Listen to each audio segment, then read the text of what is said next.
Fed in the 2023 hot days of summer. Let's take a look at what they might be doing in the next few months.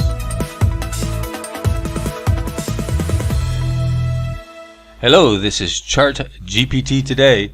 Well, you know, the Fed has recently been doing a lot of jawboning here in a recent announcement, so we thought we'd take a quick look at what they're up to. If you may or may not know, if you're a Fed watcher, you know they have these dot plots, and each one of those dots equals what one of the members of the FOMC committee thinks. So people look at the difference between the dot plot in May versus June. Of course, they do that every time they have a meeting. So we can see here the current Fed funds rate, which is around, say, 5.5, about 5.25, and you can see that they've actually raised those expectations just slightly for 2023 as well as 2024. Powell came out with a note that suggested that he won't be raising rates or lowering rates till 2025, as he's still trying to get inflation back to this 2% level. Will he do that or will he not? Well, you know, the Fed talks, but sometimes the markets have other ideas. That's the reality here.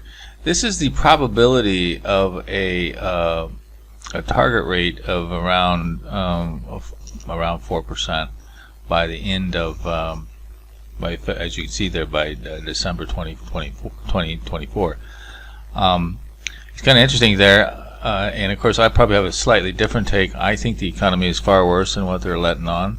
I think that they will start the cutting rates probably towards the end of this year, maybe even the first quarter of 2024. I think we could get as low as 2.5. I think the markets are underestimating the weakness in the economy and the geopolitical events. And I also believe they're going to lower it. They're keeping them high to try to battle inflation today, and they're going to keep those rates low going into the U.S. election there prior to the end of 2024. After that, hey, all bets are off and we send the rates back up to the moon. So this is my prediction of what we could see in the rates, and it's purely based on politics, even though they say the Fed is independent. Take a look at the AI in the blog post in the description link to talk about is the central banks really truly independent from politics. Take our online poll, give us your take on where you think interest rates are headed at the Fed, and don't forget to subscribe.